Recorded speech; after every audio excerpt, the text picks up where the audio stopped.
अच्छा चले फ़र्ज़ करें ये आपने डिस्क्वालीफाई भी कर दिया, तो इमरान खान साहब तो 6 सीटों पे इलेक्शन लड़ चुके हैं ज़िमनी इलेक्शनों में, और उनके कागजात नामजदगी सारे मंजूर हुए हैं, और उनमें एक पे जाके आज हलफ ले लेंगे। वो जो ख्वाब जो उन्होंने देखे थे वो तो चकनाचूर हो चुके हैं। मैं क्या अर्ज कर रहा था कि इस फैसले को समझने के लिए आइन और कानून का सहारा आप लेंगे तो आपको समझ नहीं आएगा, आपको पीडीएम की ख्वाहिशात को समझना पड़ेगा। और दुनिया का वाहिद आदमी है जिसकी 2300 के करीब मुलाकातें हैं एक साल के अंदर जेल में। कि इमरान खान की 3.5 साल हुकूमत में सनतें भी चल रही थी, किसान भी खुश था, ताजर भी खुश था, मजदूर भी खुश था। आप वो कंपेयर कर रहे हैं 6 महीने की कारकर्दगी के साथ। सब्सक्राइब करें और बेल दबाएं ताकि कोई खबर रह न जाए।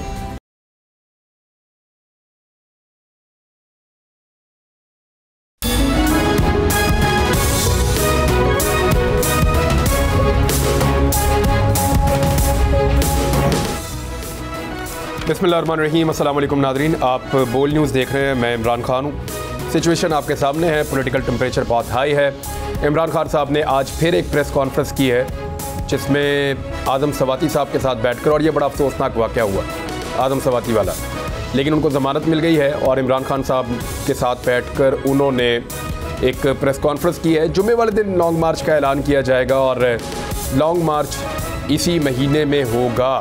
इमरान खान साहब बार बार यही बात कह रहे हैं और मुज़ाकरात भी बैकडोर चैनल चल रहे हैं। लेट्स सी इसमें से क्या निकलता है, लेकिन फ़िलहाल इमरान खान साहब को नायल करने की खबर जो है वो तमाम अखबारात में बड़े बड़े हरूफ के अंदर छापी गई है, बड़ी शद्द और मत के साथ छापी गई है।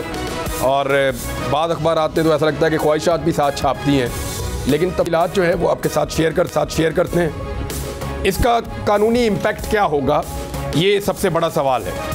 हमारे साथ जो मेहमान मौजूद हैं, पहले तारुफ करवा देता हूँ मैं आपके सामने। अज़हर सिद्दीक साहब एडवोकेट हैं, सीनियर कानूनदान हैं और तज्ज़ियाकार हैं। बहुत शुक्रिया आपका ज्वाइन करने के लिए। फ़ारूक हबीब साहब हमें ज्वाइन कर रहे हैं आज के प्रोग्राम में, पाकिस्तान तरीके। अदर का हातमी साहब हमारे साथ मौजूद होंगे, आप भी किसी तारुफ के मुताज नहीं हैं, सीनियर तज्ज़ियाकार हैं। पहले अज़हर सिद्दीक साहब, कानूनी नुक्ता नज़र से क्या ये उतनी बड़ी फतह है जितनी बड़ी फतह नवाज शरीफ जब नाअहल हुए थे तो उनके मुखालिफों को मिली थी? मैं तो कहूँगा खोदा पहाड़ और निकला चूहा।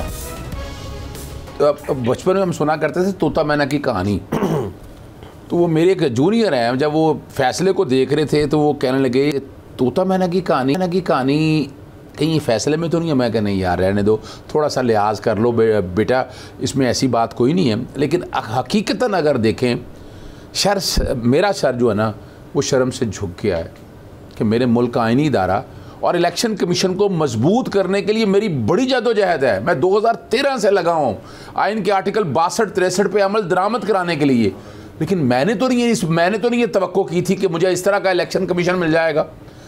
आप पे दर पे शिकस्त देखें इनकी, मैं कहाँ से शुरू करूँ?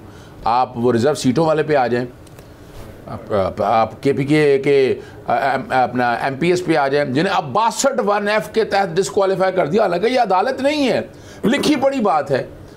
अब वो मुझे तो लगता है मजबूरी के तहत, और मैं हैरान हूँ ये पाँचों एक पेज पे कैसे आ गए।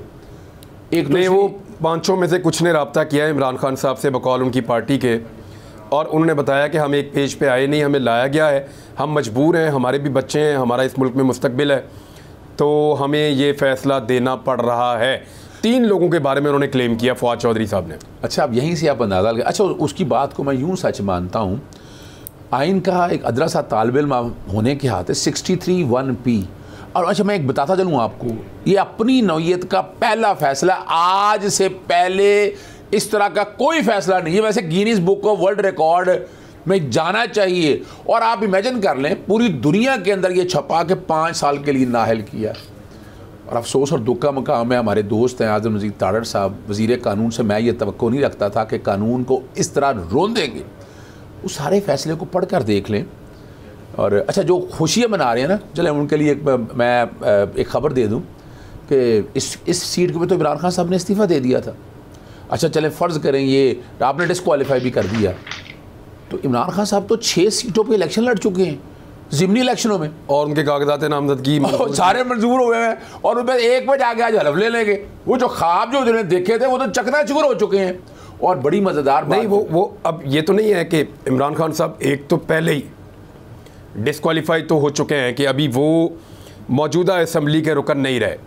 दूसरा, जो उन्होंने इलेक्शन लड़ा है, इस फैसले का इम्पैक्ट ये आएगा कि उसमें उनको हलफ नहीं लेने दिया जाएगा या उनको नोटिफाई नहीं किया जाएगा उनकी जीत को। ये कोशिश तो होगी, लेकिन कानून बड़ा क्लियर है इसके अलावा। जो 5 साल के ख्वाब देख रहे हैं ना, अब मेरा चूँकि सब्जेक्ट है 62-63 का, 2 है 63। आपको याद है यूसुफ गिलानी ने फैसला नहीं माना था, तौहीन अदालत में सजा होगी till rising of the court, तो 5 साल के लिए डिस्क्वालीफाई। 5 साल कहाँ है जहाँ तौहीन अदालत में।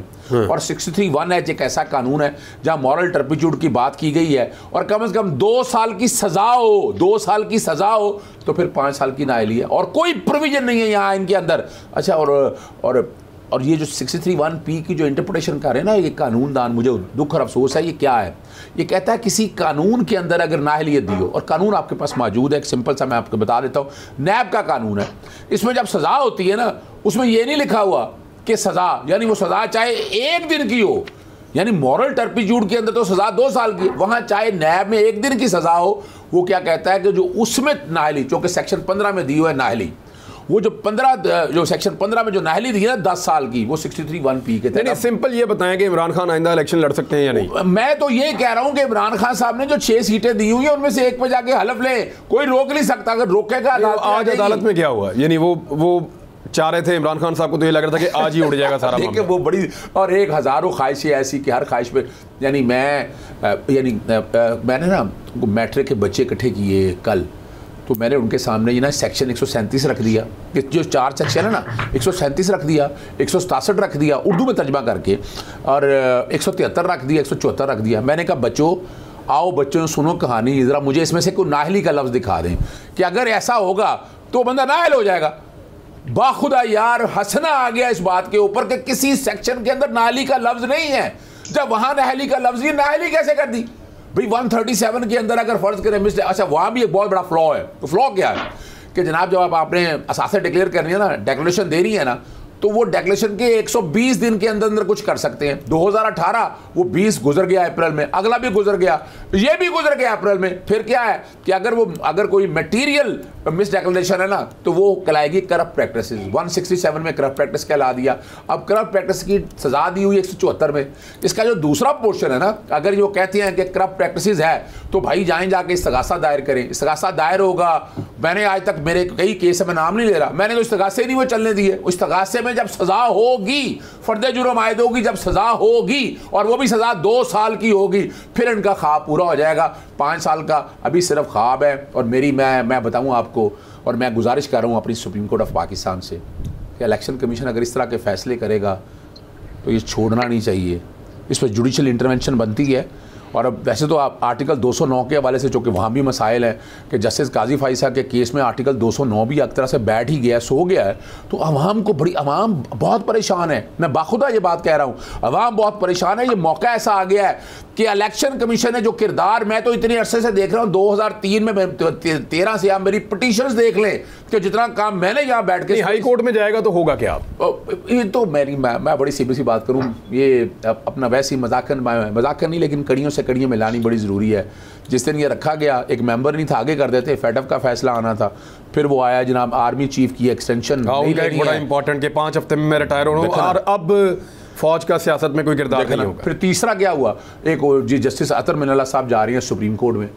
जस्टिस, देखिए मेरे बहुत से इख्तलाफात अपनी जगह नज़रियाती तौर पर, लेकिन जस्टिस अतर मिनल्ला साहब का एक कमाल ये है कि वो मेरिट पे इतना बेहतरीन, यानी ये तो 1 मिनट का केस नहीं है, यानी मैं तो समझ इसमें नोटिस की जरूरत भी कोई नहीं इलेक्शन कमीशन को। पहली डेट के अंदर ही चीफ जस्टिस साहब इस बात का आप बताएं जरा, अटॉर्नी जनरल सामने खड़ा होगा, उससे बताएं भी इसमें कहाँ लिखा है डिस्क्वालिफिकेशन, बता दें किसी एक के अंदर। और पहली डेट पे मैं तो देखिए, मैं स्टूडेंट के तौर पर बता रहा हूँ, पहली डेट पे सस्पेंड होगा, और ये डे टू डे हियरिंग होना चाहिए। 2 दिन के अंदर ये केस खत्म हो जाएगा, और कालक किसी के मुंह पे मली जाएगी। अच्छा नहीं लगता मुझे ये कहते हुए, लेकिन अब नहीं कालक तो फिर, अगर तो इस तरह ये गलत फैसला लिया गया है, अगर तो लिया गया है गलत फैसला, जैसा कि इमरान खान साहब के लोग मुबैना तौर पे क्लेम कर रहे हैं कि अरकान को डरा के धमका के उनसे ये फैसला लिखवाया गया है, तो फिर लिखवाने वालों के हिस्से में आएगी सारी बदनामी। देखिए मैं इमरान, एक बात बताऊँ मैं आपको, ये बदनामी किसकी हो रही है? इलेक्शन कमीशन की। एक कॉन्स्टिट्यूशनल बॉडी है, आज़ाद खुद मुख्तार, क्योंकि इनको निकालना हो तो प्रोविंशियल काउंसिल में जाना पड़ेगा। यानी आपने पे दर पे इतने फैसले ऐसे किए हैं, आपने आईन जानबदारी साबित हो रही है कि ये जानबदार है। एक और याद रखिएगा, आर्टिकल 4 और 5 वायलेशन है, ये सदर को कहते थे ना violation. Election commission of Pakistan की जानबदारी तो हमने जितनी चीजें देखी है, अब तो लिखी पड़ी होगी, साबित हो रही है, अब तो नजर आ रही इस है। फैसले के बाद तो लिखी पड़ी हो गई, आप ये ज़हन से निकाल दें। मैं तो समझता हूं कि इन्होंने अपने लिए अपना गड़ा खोद लिया है। अब मुझे इलेक्शन कमीशन जाता हुआ नजर आ रहा है। अतर काज़मी साहब, ये इसका पॉलिटिकल इम्पैक्ट मौजूद रहेगा? एक गुब्बारा जिसमें हवा भरना मकसूद थी, चले जितनी भरी गई, क्योंकि किसी के पास ऑडियोज़ हैं, किसी के पास वीडियोज़ हैं, कोई ब्लैकमेल करने की कैपेसिटी रखता है और फिर वो हुक्म भी देता है, फिर चीज़ें हम तब्दील होती हुई भी देखते हैं, NRO 2 मुकम्मल होता हुआ भी देखते हैं। इन सारी चीज़ों को अगर प्लस माइनस करें तो इमरान खान की नाअहली का, जिस तरीके से ये छपवाई गई है खबर, यानी एक अखबार मेरे सामने है, इमरान खान करप्ट साबित, नाअहल करार, अब इस किस्म की जो है वो हेडलाइंस छपवाई गई हैं। तो ये जो मकसद था कि एक पॉलिटिकली इसको इस्तेमाल, ये इम्पैक्ट रहेगा? देखें, इस हुकूमत की अगर आपने जमहूरियत को समझना है ना, तो आज आप साले मोहम्मद साहब की तस्वीर देख लें तो आपको इस हुकूमत का, PDM का जमहूरी जहन समझ आ जाएगा। दूसरा ये जो फैसला है ना, अगर इसको समझना है, मेरे बड़े भाई अजहर सदीक साहब वो आइन और कानून के मुताबिक बात करते हैं, आइन और कानून के मुताबिक ये फैसला आपको वैसे साले मोहम्मद साहब की तस्वीर भी दिखाएंगे साथ साथ, ताकि हम लोगों को बता सकें कि किस तस्वीर की बात हो रही है। ये मेंबर कौमी असम्बली है जी, और हज़ारा से और मानसेरा से पाकिस्तान तहरीक इंसाफ के, और इनको गिरफ़्तार करने के बाद इस्लामाबाद पुलिस ने इनको किस तरह प्रेजेंट किया है, इस तस्वीर के ज़रिए से आप अंदाज़ा लगा सकते हैं। जी अतर काज़मी साहब, बात जारी रखिए, तस्वीर साथ चलती रहेगी सर। जी, मैं क्या अर्ज कर रहा था कि इस फैसले को समझने के लिए आइन और कानून का सहारा आप लेंगे तो आपको समझ नहीं आएगा। आपको PDM की ख्वाहिशात को समझना पड़ेगा। PDM की क्या ख्वाहिश है? वो हर चीज में इमरान खान की तरह सियासत करने की कोशिश करते हैं, उसको नकल करने की कोशिश करते हैं, कभी एब्सोल्युटली नॉट कहते हैं, कभी कुछ और कहते हैं। अब उनकी ख्वाहिश है कि जिस तरह अवाम इमरान खान को सादिक और अमीन समझती है या ईमानदार समझती है, हमें भी वैसा समझे। तो उनको पता चल गया कि ऐसा तो कभी भी नहीं होगा, अवाम हमें जनाब कभी भी ये नहीं समझेगी। तो लिहाजा इसका हल क्या है? इसका हल ये है कि उसको भी करप्ट साबित कर दो, उसको अपने जैसा बना दो, कहो जनाब अगर हम करप्ट हैं तो वो भी करप्ट हैं। तो ये जो सारा फैसला दिया गया, इसका बुनियादी मकसद ये है कि एक तरीके से इमरान खान साहब को भी उनके साथ जोड़ दिया जाए। लेकिन इस दौर के अंदर, जिस तरह अजहर सदीक साहब ने अभी कानूनी पहलू भी उसका सामने रख दिया, अवाम के शऊर की अगर आप इस तरह तौहीन करेंगे तो मेरे ख्याल में आप अपने लिए ही नुकसान कर रहे हैं। सब देख रहे हैं कि इसका क्या होगा, किस तरीके से, किन ख्वाहिशात के तहत ये फैसला किया गया और फिर किस तरीके से उसके ऊपर बहस की गई। और ये टोटल जो बहस है वो इस तरह है कि जनाब अगर एक शख्स के ऊपर एक छोटा सा कोई दाग भी लगा हुआ है और वो लोग उसके ऊपर जो पूरे करप्शन के गटर में फंसे हुए हैं, वो लोग वहां से खड़े उसकी तरफ उंगलियां करके इशारा कर रहे हैं, वो देखो जनाब जो हमने गंद उड़ाया था उसकी एक छींट उसके ऊपर गिर गई है, तो लिहाजा वो करप्ट साबित हो गया। इस किस्म की कोशिश की जा रही है, लेकिन इससे लॉन्ग टर्म इनको कोई फायदा नहीं होगा। अवामी जो रद्द अमल है वो आपके सामने, अगर ये समझते हैं कि इन चीजों से फायदा होता तो ऑडियो लीक्स भी कर ली, दीगर चीजें भी कर ली, उसके बाद ज़िमनी इंतखाबात हुए, क्या नतीजा निकला वो आपके भी सामने और मेरे भी सामने। तो आपके ख्याल में जो इससे गेन करना चाहा वो नहीं मिला, नवाज शरीफ को, मरीम नवाज को नहीं मिला? नहीं, बिल्कुल नहीं जी। असल में देखिए, एक तो वो उनकी ख्वाहिश ये है ना कि ये जो खान साहब की नाअहली है ये मियाँ साहब की अहली में बदलेगी। ख्वाहिश ये है कि कहा जाएगा कि जनाब देखें नहीं, मियाँ साहब को भी इस तरह नाअहल कर दिया गया था, खान साहब को भी कर दिया गया है, लिहाजा उनकी भी नाअहली ख़त्म कर दी जाए। तो लेकिन क्या इससे उनकी पॉलिटिकल जो नैरेटिव है उसको अवाम में तकवीत मिलेगी? मेरा नहीं ख्याल। अवाम इतने बोले नहीं है कि वो इस चीज़ को ना समझें। कल जब जो ही फैसला आया उसके बाद जो अवाम का रिएक्शन था सड़कों पे और सोशल मीडिया पे, उससे इनको पैगाम मिल जाना चाहिए।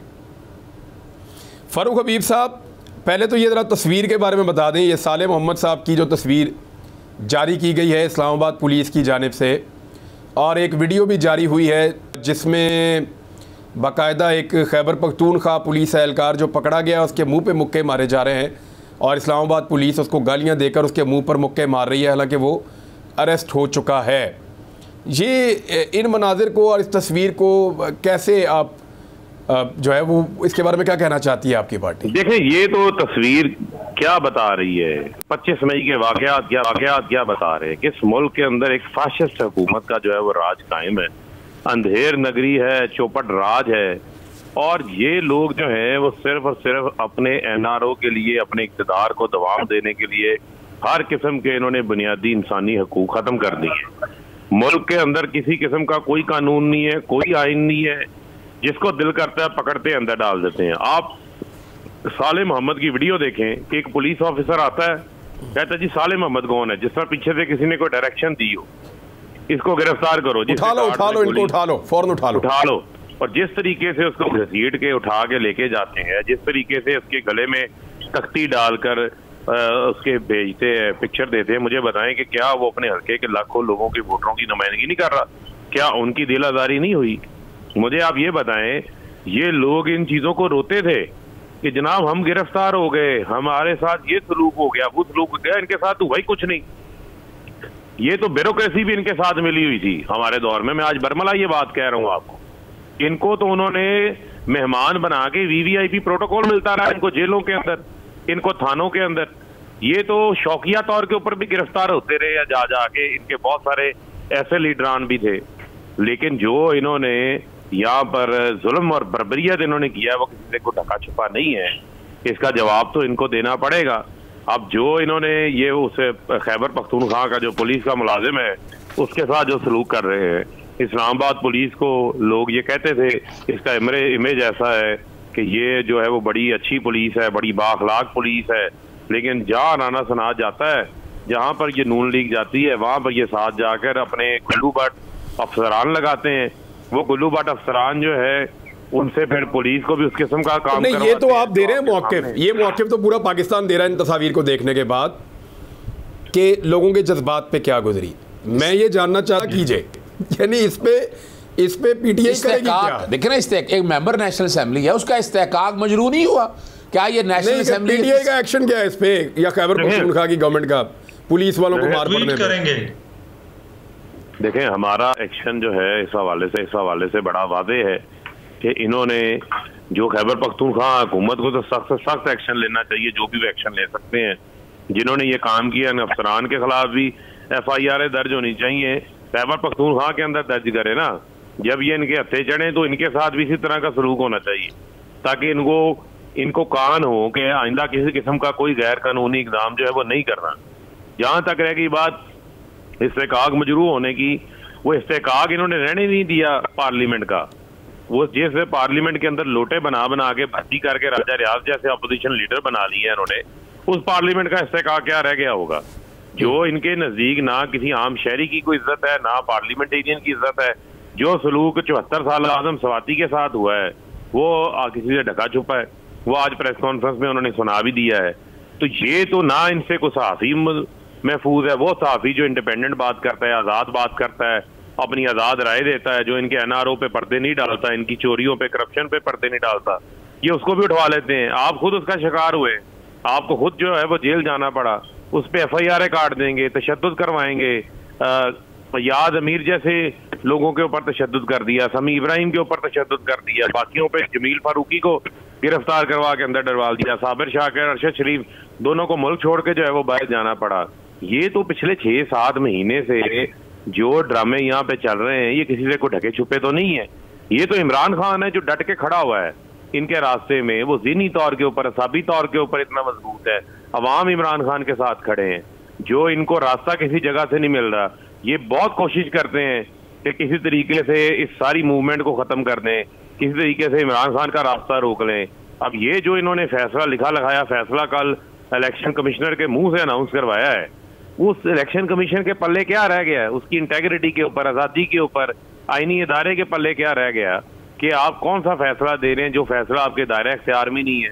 9 फैसले आपके पहले टर्न डाउन हुए जो आपने खिलाफ दिए थे मुख्तलिफ हाई कोर्टों से। अब ये जो तोशा खाना केस है, तोशा खाना में जो BMW, जो मर्सिडीज घर लेके गए हैं, उनके खिलाफ तो कार्रवाइयाँ कोई नहीं हुई, लेकिन इमरान खान को निकाल दो, इंतखाबी अमल से इमरान खान को बाहर कर दो।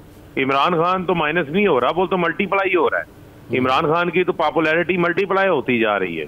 जितना कल अवाम बाहर निकले हैं, कभी किसी नाअहल होने वाले किसी पार्लियामेंटेरियन नहीं, वो उस पे मियां साहब ने शिकवा भी किया है, वो खबर है, उस पे मियां साहब ने शिकवा किया है कि ये हमारी दफ़ा ऐसा क्यों नहीं होता कि लोग खुद निकलें और निकल कर एहतजाज करें, हमारी पार्टी का स्ट्रक्चर में कोई प्रॉब्लम है। और उन्होंने ये शिकवा पहले भी किया कई दफ़ा, मियां साहब ने ये शिकवा उन्होंने दोबारा किया मीटिंग में कि इसी तरह हमारे साथ क्यों नहीं होता जब भी हम निकलते हैं। और हक है, हर लीडर का हक है कि उसके लिए पब्लिक ऐसे निकले बाहर, लेकिन मियां साहब की पता नहीं किस्मत ही ख़राब है। एक ब्रेक ले लेते हैं और एक और सवाल है जो मुझे उठाना है ब्रेक के बाद। मैं अतर कादमी साहब आपके लिए छोड़ जाता हूं सवाल। एक वर्ल्ड रिकॉर्ड है जो मियां नवाज शरीफ साहब ने बनाया है, वो मैं आपको ब्रेक के बाद बताता हूं। हमारे साथ ही रहें।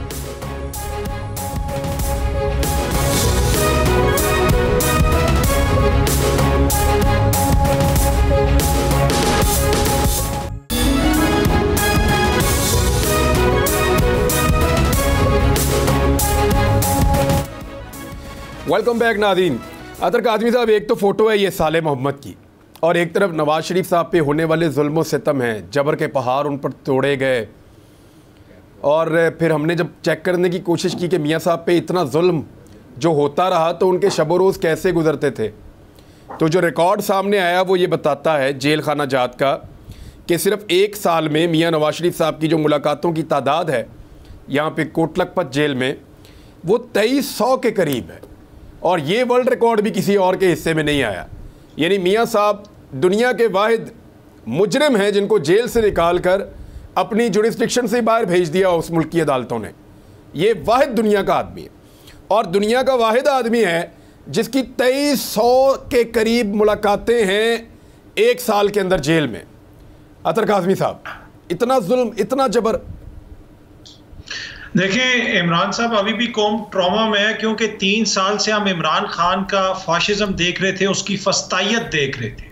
इस वक्त जो हम मुजाहरा देख रहे हैं वो हम इनकी जमहूरियत का मुजाहरा देख रहे हैं, जो भी हमें साले मोहम्मद की शक्ल में नजर आता है, कभी शहबाज गिल की शक्ल में, कभी आजम स्वाति की शक्ल में। बहुत सारे मसाइल थे खान साहब के दौर में भी, ये नहीं मैं कह रहा कि दूध और शहद की नहरें बह रही थी, लेकिन उस वक्त जो आज़ादी राय के चैंपियन थे, उस वक्त जो इंसानी हकूक की बात करते थे, उस वक्त जो मीडिया की आज़ादियों की बात करते थे, शख्सी आज़ादियों की बात करते थे, क्या आज आपको वही ड्राइव नजर आ रही है? क्या आज वही दोस्त आलमी सतह के ऊपर उसी किस्म की लोगों को टैग करके ट्वीट्स कर रहे हैं? लेकिन यहाँ पे मैं एक छोटी सी चीज एक और भी ऐड करना चाहूंगा इमरान साहब, कि देखें जो शहबाज गिल के साथ हुआ, जो आजम स्वाति के साथ हुआ, आइन और कानून इजाजत देता है कि पीटीआई उसके ऊपर एहतजाज करे। इनका जो रद्द-ए-अमल है, क्या वो मुनासिब है? क्या जिस दिन जिस थाने में लेके गए थे, जहां रद्द-ए-अमल देते हैं उधर 4 पर्चे और हो जाते हैं उन पे दहशतगर्दी के। नहीं, वो तो ठीक है, पर देखिए काज़मी साहब, इसमें मामला पता क्या है? पाकिस्तान में इजाजत आइन और कानून की नहीं होती, इजाजत पाकिस्तान की एस्टेब्लिशमेंट की होती है। एस्टेब्लिशमेंट जिस पॉलिटिकल पार्टी के साथ खड़ी हो उसका गलत भी ठीक हो जाता है, और एस्टेब्लिशमेंट जिस पॉलिटिकल पार्टी के साथ खड़ी ना हो उसका दुरुस्त भी गलत हो जाता है। ये तो एक हकीकत है, इससे तो नहीं भाग सकते हम, इससे नहीं आप भाग सकते। पर इमरान भाई, हकीकत ये भी है कि पंजाब में आपकी हुकूमत है। मियां असलम साहब जो कहते थे कि मैं तुम्हारे घर में हुकूमत है सर वो दी किसने है? इन्होंने ही दिया ना, फारूक हबीब की नहीं है। नहीं, फारूक साहब की होती तो चीजें काफी डिफरेंट होती। मसला ये कि फर्क तो पंजाब में इस वक्त हुकूमत में नहीं है, ना ही केपीके में है। जो केपीके की पुलिस के साथ हुआ, क्या केपीके में एक पर्चा भी नहीं ये कर सकते थे? जो एक पर्चा केपीके में हुआ था वो भी कैंसिल करवा दिया गया बाद में। तो मसला ये है ना कि कुछ ना कुछ रिस्पांस तो देना पड़ेगा आपको। या तो आप स्टेटस को की सियासत करें और हकीकी आजादी दिलवाएं। क्या स्टेटस को की सियासत करके आप स्टेटस को से छुटकारा हासिल कर सकते हैं? मैं कतन ये नहीं कह रहा कि जाके दीवार के साथ सर मारो, लेकिन आइन और कानून के मुताबिक जो आपका हक है उसको तो इस्तेमाल करें। बिल्कुल ठीक है, यू आर राइट। मैं इसमें अजहर भाई एक चीज़ और है कि अगर इकॉनमी की सूरत हाल को देखें और तो आने वाले वक्त में बड़े बड़े बहरान आपके सामने खड़े हैं। जिस वक्त ये एलसीज को पेंडिंग किया जा रहा था उस वक्त इस खतरे को नहीं भांपा जा रहा था। अब अगर लोग फैक्ट्रियां बेच रहे हैं, लोग अपनी मिलें बंद कर रहे हैं, तो आपको दोबारा से लोगों को मौका देना पड़ेगा इन्हें चलाने के लिए। और जब आप एलसीज के स्टेटस को वापस खोलेंगे तो पाकिस्तान में डॉलर 300 रुपये तक का भी हो सकता है। ये खुदा न खास्ता आने वाले दिनों का नक्शा है, और ये मैं नहीं कह रहा, इकोनॉमिस्ट कह रहे हैं। दूसरी एक और चीज़ जो है कि गैस का और गंदम का भी एक बड़ा खौफनाक बहरान आपके सर पे खड़ा है। एनर्जी का बहरान आपके ऊपर फिर आने वाला है। महंगाई पाकिस्तान में कम होने की बजाय बढ़ती चली जा रही है। ऐसे में लॉन्ग मार्च से बड़ा रेस्क्यू इस हुकूमत के लिए और क्या होगा कि लॉन्ग मार्च करके इमरान खान धरना दे के और एक झगड़े में मुल्क को ले जाएं, तो ये हुकूमत तभी रेस्क्यू हो सकती है। इमरान, मैं एक बात तो बड़ी ज़रूरी कर रही है, चूँकि मैंने ख़ुद लॉयर्स मूवमेंट में 26 दिन जेल गुजारी है। हफ्ते में एक दिन मुलाकात होती थी और मिन्नते तरले करके आप सोच नहीं सकते हैं क्या हाल होता था। मुझे तो ये भी पता है कि इमरान खान जो नवाज़ शरीफ को जो है ना जेल के अंदर मुशक्कती में क्या क्या खाने, क्या क्या चिट्ठे आनी, मुझे तो इतना कुछ पता है। और अगर आप सारे खाने घर से आते थे। अब आप हिसाब लगाएं ज़रा, 2300 मुलाकातों को अगर एक साल में छुट्टियां निकाल दें तो 300 दिन भी अगर आप लगा लें तो 10 लोग रोज़ाना मिलते थे। वाह वाह। और मुझे अपनी मुलाकातें याद है, वो एक पिंजरे में खड़े होते थे और बाहर लोग आते थे। आप अंदाज़ा लगाएं। और नहीं, वो तो मियाँ साहब को अंदर चिट भेजते थे, मियाँ साहब उसमें से बंदे टिक करते थे कि आज मैं इन लोगों से मिलूंगा और इतनी इतनी देर मिलूंगा। बादशाह सलामत है ना, वो मरियम कहती है ना, मैं जनाब वो चक्की में बंद थी। और कौन सी चक्की में बंद थी यार, खुद आ रहा है यार, मजाक बनाया हुआ है। और अफसोस का मकाम ये है कि उनके पीछे हाथ बांधने वाले समझते हैं ऐसा ही है।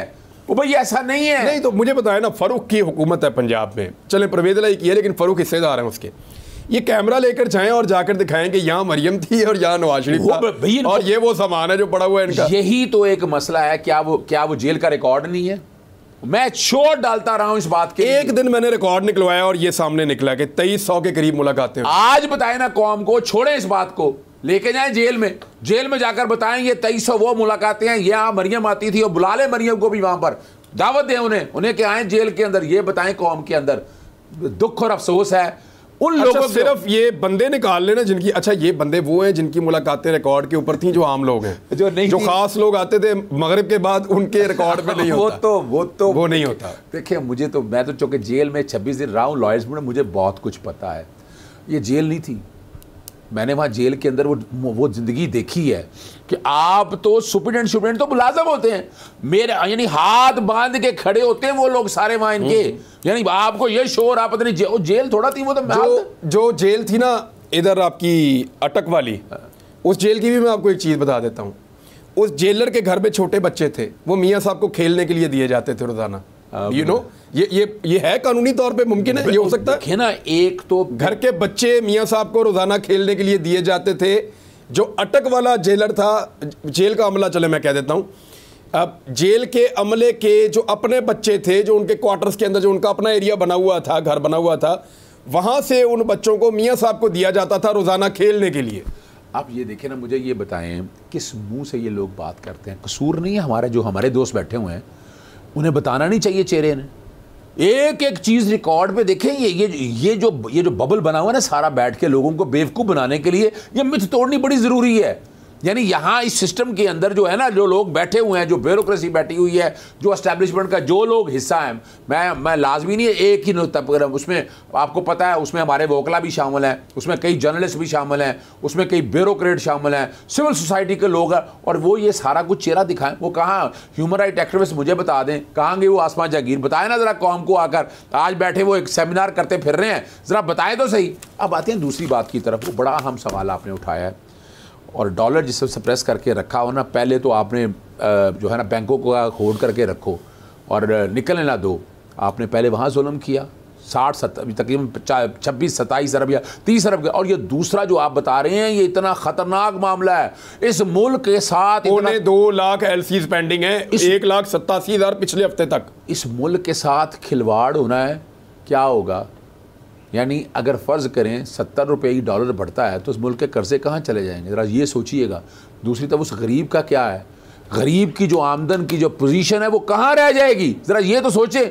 यानी ये जो गवर्नमेंट है, और मैं एक बस बताऊँ अब मैं एक बात आपके सामने रख दूँ, इमरान खान बहुत इंटेलिजेंट खेल रहा है। हम लोगों में से कई, मेरा भी ओपिनियन है कि लॉन्ग मार्च करना चाहिए, लेकिन इन हालात में इमरान खान आके क्या करेगा यहाँ पर? या फ़र्ज़ करें केयर टेकर सेटअप आ जाएगा, इस मुल्क का तो सत्यानाश हो जाएगा। नहीं, ये सारा गंद उसके गले डाल देंगे। देखे ना, ये कहेंगे कि उसने एहतजाज किया, काम ही नहीं करने दिया, और उसके बाद अब वो आ गया तो वो ठीक करके दे। वो बड़ी मजेदार बात बताऊँ आपको, वो जब पीछे कहते हैं 600 मिलियन का नुकसान हुआ जो धरना, वो मैंने लेटर लिखे उन्हें, मैंने कहा बताएं तो सही ये नुकसान कैसे हुआ, धरना वो करने आए थे, वो आकर बैठ के चले गए, इससे मुल्क की इकॉनमी बताएं नुकसान कैसे हुआ। मुझे ऐसे नहीं बात कर रहा हूँ, और चाहिए भी क्या था। आज मैं डिमांड करता हूँ, आज let's have a judicial commission, समझ आ जाएगी आपको कब तक बेवकूफ़ बनाएंगे कौम को।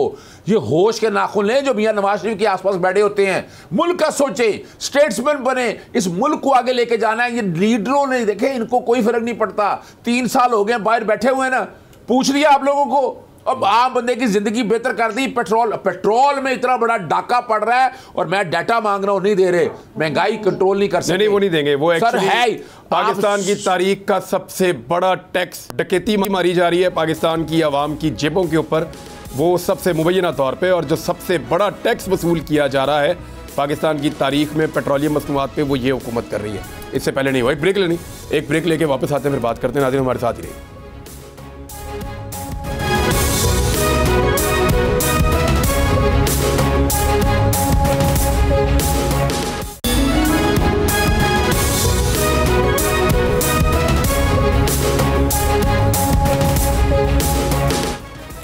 Welcome back Nadreen. फ़रूख हबीब साहब, ये बताएं कि जो इकॉनमी की सूरत हाल बनती जा रही है और जो बनने वाली है, या तो पाकिस्तान में फैक्ट्रियां बंद होंगी तो या फिर डॉलर की कीमत ऊपर जाएगी, जो इक्वेशन हमें समझ आ रही है सादा हिसाब किताब करें तो, क्योंकि एलसी सारी की सारी पेंडिंग है और उनकी तादाद लगातार बढ़ती चली जा रही है, तो फिर फैक्ट्रियाँ ही बंद होंगी। तो ऐसी सूरत हाल में इस हुकूमत को अगर रेस्क्यू करना है तो आपको एक लॉन्ग मार्च करना पड़ेगा, जिसमें फिर उनको ये बयानियाँ बनाने में मदद मिले कि हम तो मुल्क को चला रहे थे और इमरान खान ने आकर तबाह कर दिया।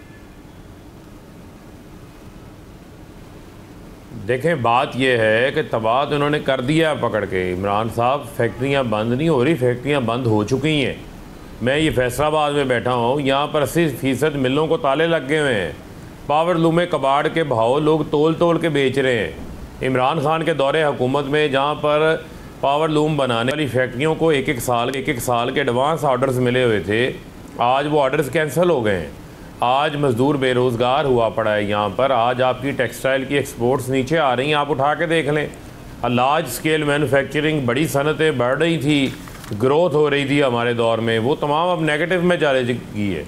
किसान है तो किसान बदहाल हुआ पड़ा है। यहाँ पर कंस्ट्रक्शन सेक्टर है, उसको ब्रेक लग गई है। रियल एस्टेट का कारोबार ठप हो गया है, कोई काम नहीं हो रहा। यहाँ पर आप देखेंगे तो ताजर परेशान है, मार्केट में पैसे नहीं। तो आप क्या चाहते हैं कि इस सारे सिनेरियो को एस्टेब्लिश किए बगैर ये सारा अपने खाते डाल लें? अदरवाइज यही नहीं होगा।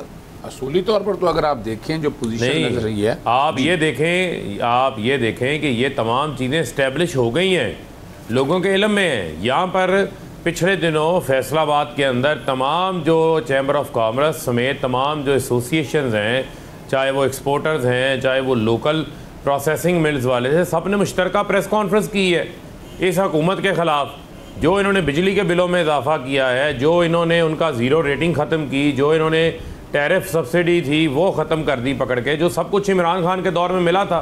लोग तो कंपेयर कर रहे हैं ना कि इमरान खान की 3.5 साल हुकूमत में सनतें भी चल रही थी, किसान भी खुश था, ताजर भी खुश था, मज़दूर भी खुश था। आप वो कंपेयर कर रहे हैं 6 महीने की कारकर्दगी के साथ, जिसमें किसान सड़कों पे आ गया, मज़दूर के घर फाके पड़ गए, उसका रोज़गार ख़त्म हो गया, मिलों वालों का मिलें बंद हो गई, एक्सपोर्ट्स हमारी नीचे आ रही हैं। तो ये तो ऑलरेडी इस्टेब्लिश हो चुका हुआ है।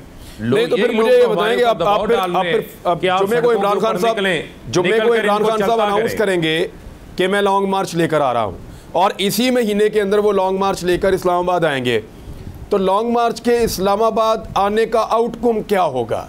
क्या निकालना है इसमें से आपने?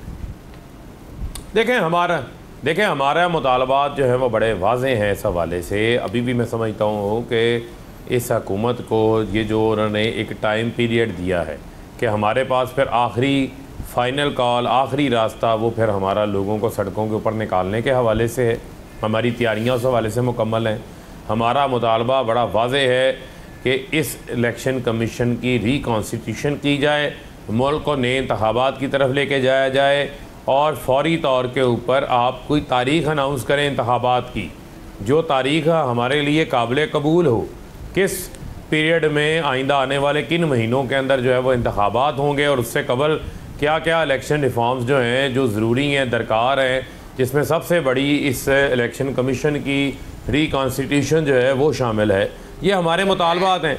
ये मुतालबात कोई नए मुतालबात नहीं है, ये मुतालबात पिछले 6 महीने से हम दोहरा रहे हैं, और अब इनको मुतालबात को मनवाने के लिए हम सड़कों पे भी आएंगे, पब्लिक को भी लाएंगे, और इन मुतालबात को हम अब इन्फोर्स करवाएंगे। जी अच्छा, मैं अपना फ़ारूक भाई, मैं एक बात करना चाहूँगा। ये अभी चूँकि मेरे लिए तो मैं देख तो रहा था इकॉनमी के इश्यूज़ को, जो इमरान रियाज ने आज जो बात की है, आप लोगों को कौम को ये बताना नहीं चाहिए कि जहाँ जहाँ बड़े बड़े जो इससे कंसर्न करते हैं पाकिस्तान की इकॉनमी को बचाने के हवाले से, यानी लॉन्ग मार्च से पहले तो आपको लोगों को एतमाद में लाना चाहिए कि ये हाल हो गया है। अगर अभी भी इलेक्शन नहीं कराना, अवाम इसलिए बाहर आए कि ये इकॉनमी और मजीद गर्दाब में फंस जाएगी। ये एक एक चीज़ बताकर, एक एक चीज़ कौम के साथ, चाहे प्रेस कॉन्फ्रेंस में बताएं, लेकिन किसी तरह से आप लोगों की तरफ से बड़ी वजाहत के साथ आनी बड़ी जरूरी है। इकॉनमी की टीम है ना आपकी, वो बहुत स्लो है। मेरे ख्याल में उनको चाहिए कि वो ये चीज़ें, ये फैक्ट सामने रखें।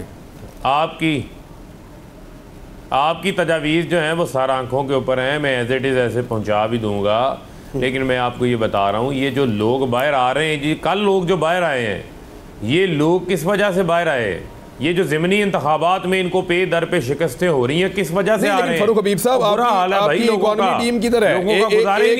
एक प्रेस कॉन्फ्रेंस आपकी इकॉनमी की टीम को बैठकर सिचुएशन के ऊपर करनी चाहिए, क्योंकि बड़े खौफनाक किस्म के फिगर्स हैं और आदाद शुमार हैं जो सामने आ रहे हैं, और ये पाकिस्तान की इकॉनमी का पट्टा एकदम बिठा देंगे, जो बाकी रह गया वो भी। ये वहां भी जाएगा ना, बाकी लोगों को पता चलेगा, जो इस मुल्क के अंदर स्टेक होल्डर है, वहां तक भी आवाज जाएगी। एस्टैब्लिशमेंट को पता चले कि तजर्बा जो है वो किस तरफ को जा रहा है। अब ये स्टेक होल्डर्स को तो सबसे पहले बताया था भाई, नहीं, स्टेक होल्डर्स को सबसे पहले बताया था, इमरान खान ने बताया था, शौकत स्टेक होल्डर्स ने आपकी बात नहीं मानी, स्टेक होल्डर्स ने उनकी बात मानी। ये झटके बर्दाश्त नहीं कर सकती। स्टेक होल्डर्स ने उस वक्त उनकी बात मानी, आपकी नहीं मानी। तो अब तो असर फिर सब पे ही पड़ेगा, असर तो सब पे पड़ रहा है।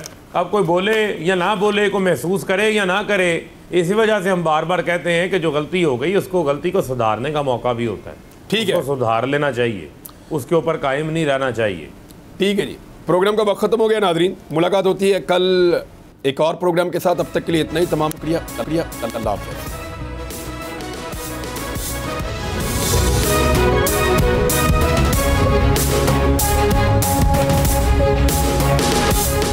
एक बार फिर नंबर 1 बोल न्यूज ने एक बार फिर सारे रिकॉर्ड तोड़ दिए। सिकंदर सुल्तान राजा साहब ने मियां नवाज शरीफ से राब्ता किया और उनसे पूछा कि मेरे लिए क्या हुक्म है। बोल का प्रोग्राम अब पता चला, लाहौर के अस्पतालों में भी मसीहा नहीं फिरौन बैठे हैं। शाम 7 बजे की स्लॉट में सबसे ज्यादा देखा गया।